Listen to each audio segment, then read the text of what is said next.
Dans cette vidéo, nous allons apprendre à créer une matière procédurale, c'est-à-dire en utilisant uniquement les fonctions disponibles dans Blender, sans ajouter aucune image venant de l'extérieur, pour expliquer ce que sont les UV.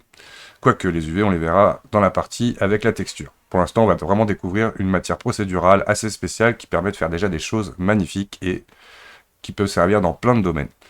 Donc tout simplement, dans mon shader editor, donc pour se déplacer, j'appuie sur le bouton milieu de ma souris, je roule ma molette. Petite astuce aussi, le contrôle barre espace va vous permettre de switcher votre élément en grand, comme ça, quand vous voulez vraiment voir ce que vous faites, vous pouvez, dans n'importe quel panneau, faire un contrôle barre espace pour venir agrandir la vue. Je rappelle que cette fonction-là, vous la retrouvez dans le menu View, Area, Toggle, Maximize Area, qui va vous permettre, donc comme ça, de pouvoir isoler votre vue dans votre affichage. Très pratique quand vous n'êtes pas un multi-écran. Un multi-écran, on verra plus tard la possibilité de sortir un panneau et de le mettre sur un deuxième écran. Donc on verra ça plus tard. Donc à partir de là, je vais ajouter maintenant de quoi faire ma texture. Et donc je vais ajouter dans un premier temps un node. Donc les éléments s'appellent des nodes. On va ajouter tout simplement une texture noise. Noise texture que je vais connecter. Donc la couleur, donc il y a une indication à prendre en compte. Vous avez différents modes de couleurs pour montrer les compatibilités entre les différents nœuds. Dans les entrées, ici, on va voir que ce qui est en jaune, ça sera donc justement des informations de couleur. En gris, il n'en prendra que les informations de noir et blanc. Et en magenta, fuchsia, là, on va dire que c'est uniquement ce qui sera vectoriel. Le vectoriel, on verra ça plus tard, mais c'est par exemple tout ce qui est pour le bump mapping, pour les coordonnées de vos textures, pour le normal map, le displacement map, etc. On pourra utiliser tout simplement des textures spécifiques qui permettront en fait de donner des informations à votre shader, à votre ombrage, justement pour qu'il génère des ombres à partir d'images.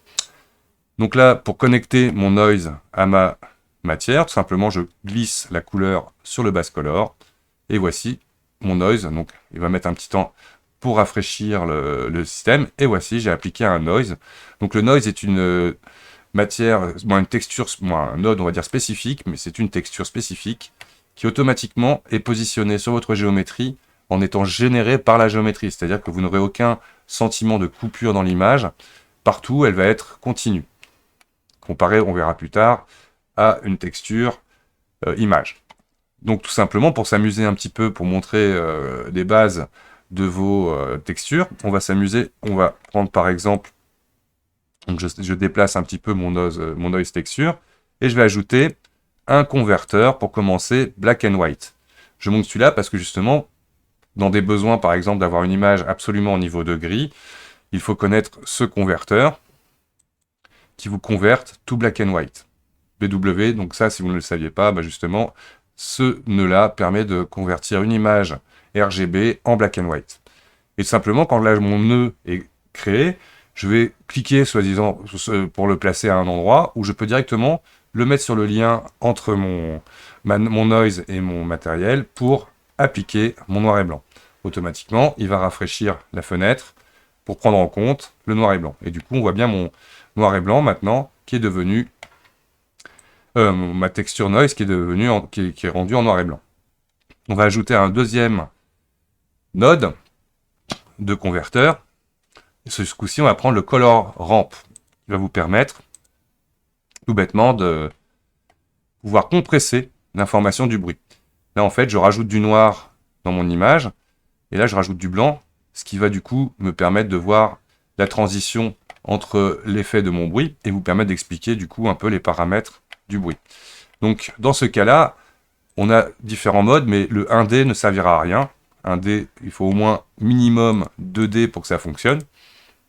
Et là, on va voir, quand on va mettre 2D, il ne va projeter la texture verticalement que de haut en bas. Et sur les côtés, nous avons simplement l'étirement de notre texture jusqu'à ce qu'elle arrive en dessous. Donc là, nous sommes en 2D. Par défaut, le bruit est en 3D, le noise.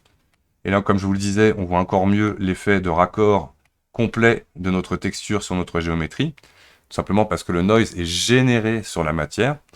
Et l'effet 4D est très intéressant, il rajoute une fonction dans les réglages de votre noise qui va vous permettre, donc on va attendre qu'il se rafraîchisse, voilà, de pouvoir changer en fait la génération du bruit.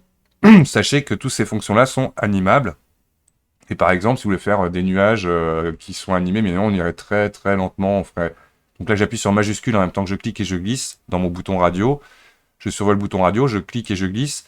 C'est assez rapide. Quand je rappuie sur majuscule, vous voyez, la transition sera beaucoup plus longue. Et là, on voit bien évidemment l'effet d'une animation possible à faire avec un bruit. Par exemple, animer un volume de brouillard, etc., etc. L'échelle, donc plus on va grimper, plus le bruit sera petit. Et plus on va se rapprocher de 0, plus on va faire un bruit. Alors on peut partir bien évidemment en négatif. Là on fait un bruit beaucoup plus grand, vous voyez, qui permet comme ça de voir. Là si jamais vraiment je vais chercher dans mon color ramp chacune de mes clés, quand vous la sélectionnez, vous avez les paramètres dessous. Donc le premier paramètre que vous voyez, par exemple en sélectionnant ma clé noire, elle est la clé 0. Hop, ça c'est la clé 1, ça vous permet comme ça de vous balader pour la sélection de vos différentes clés, ce qui est très pratique quand on veut faire des variations vraiment très très serrées. Et ici vous avez la position de votre clé. Donc là par exemple en cliquant et en glissant, on va pouvoir sélectionner celle-ci, je vais chercher la deuxième, et hop, la rabattre de manière à, attention, ne pas dépasser et de venir de l'autre côté. Donc là voilà, par exemple, si je les mets vraiment l'une sur l'autre, quasiment, on va constater là que notre bruit est très, du coup beaucoup moins, voilà, diffus dans sa transition. Donc là, on va pouvoir jouer comme ça ici sur le mélange entre les deux. Je reviens sur les paramètres, donc après, de notre noise. Donc le scale va vous permettre donc de pouvoir modifier, donc avec majuscule, cliquer, glisser son échelle, tout simplement.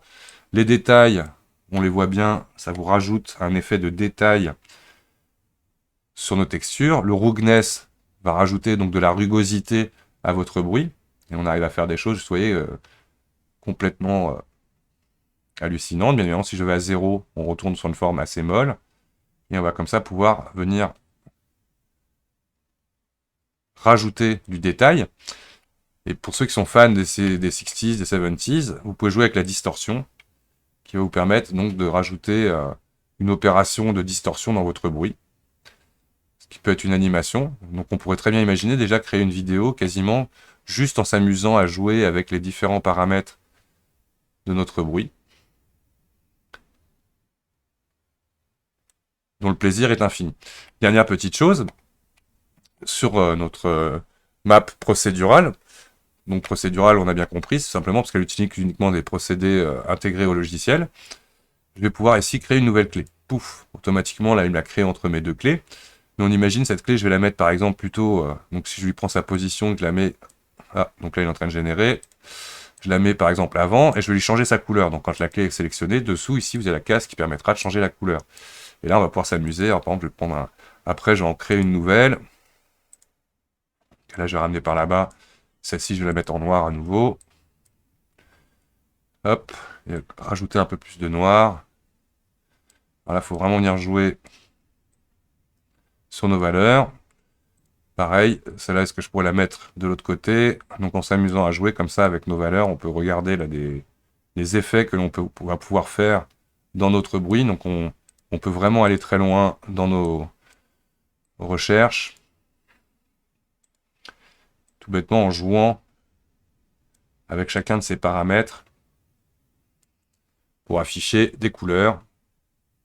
Et là on voit que c'est le blanc qui va l'emporter dans la transition au centre. Et tout bêtement, ça, vous êtes libre de paramétrer exactement comme vous voulez votre bruit.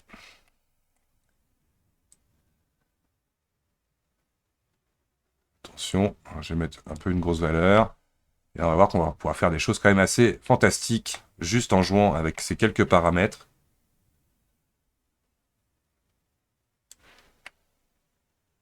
Que voilà.